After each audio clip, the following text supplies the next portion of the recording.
Hey friends, I want to talk to you today about manifestation and universal law. So this is something that has popped into my head lately. I've been really diving back into my goal setting and abundance practices. And so I thought I would pop on and share this with you. This is something that I learned probably 3 or 4 years ago after I kind of started my, abundance or manifestation work. And this was really helpful for me because I had several things I was trying to manifest that just it felt like there were blocks and I couldn't make it happen. It couldn't come to fruition, and now I know why. So I want to share this with you today, and this is the kind of universal law, and that is that we cannot manifest anything and we cannot affect anything that has to do with the free will of somebody else. So when we are trying to in some way affect other people's behaviors or choices or actions or anything like that, that is blocked from just kind of a universal law standpoint. We cannot do that. And this sucks, right? Because a lot of us, being human, we would like other humans to behave in certain ways, and often we place a lot of our energy into trying to control or change other people's behavior. And whether you think about this in a positive or negative way, which I'll get to in a second, it doesn't matter. It's going to be blocked by the universe. It goes against universal law, which is individual free will. So if you have something on your goal list or your manifestation board or whatever that involves, the free will or the actions of another person, you may find that those manifestation attempts get blocked. So like I mentioned, I want to talk about kind of I hate labeling it positive and negative sides, but we'll just go with that for now for simplicity's sake.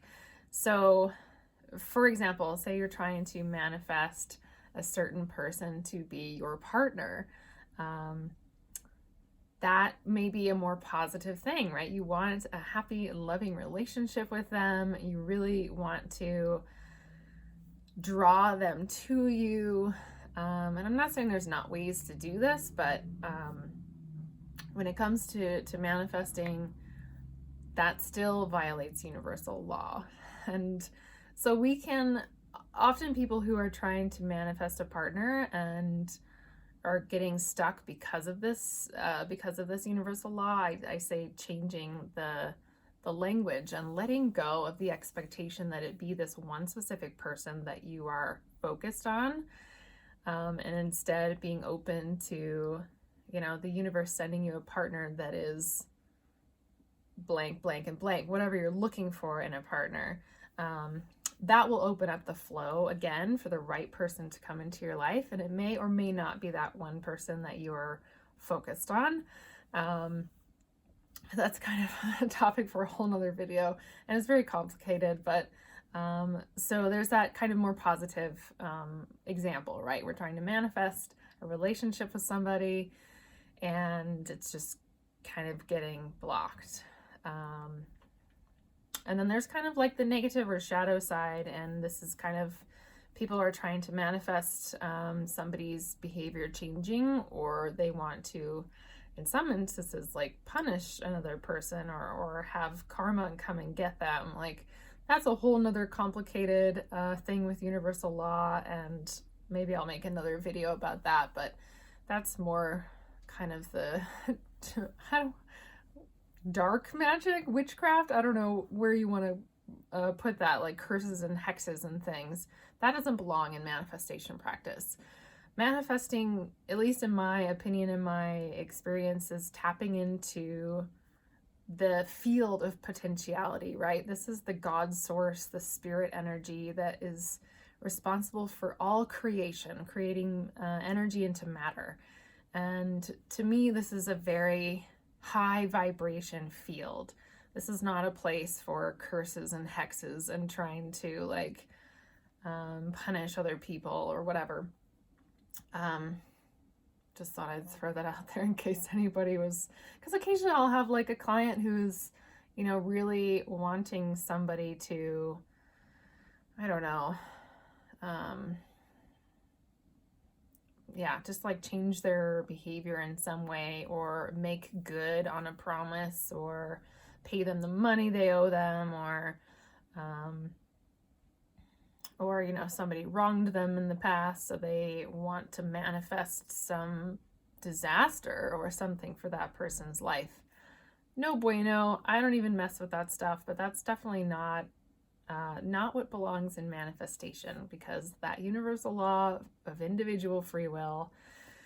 I don't know what else I want to say about this, but I really wanted to share this because this is something that I've run into myself, not necessarily cursing and hexing people, but more like, oh, I really, you know, I want to manifest a relationship with this one person, or I really want them to do something that I want them to do. And it doesn't work. It just doesn't work.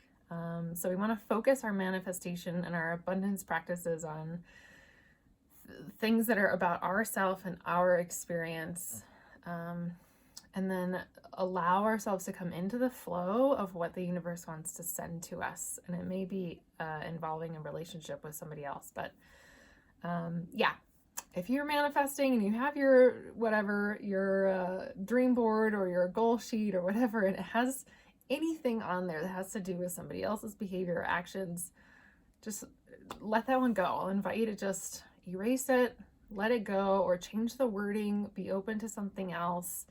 And this is not to say you can't take steps to, I don't know, try, you know, making sure they have your phone number, or asking them out on a date, or whatever. Like, that's fine. Take the steps you want to take to try to create a relationship. But when it comes to your visualization, your manifestation practices, let that one go. So that is my advice for you today. I wanted to make this video about this universal law and manifestation, just in case you have run into some roadblocks yourself. So if you have questions about this, or if you have experiences with this, drop me a comment. I would love to hear about them. And of course, if you love this video, don't forget to give me a thumbs up and subscribe to my channel. Take care, guys. Until next time, bye.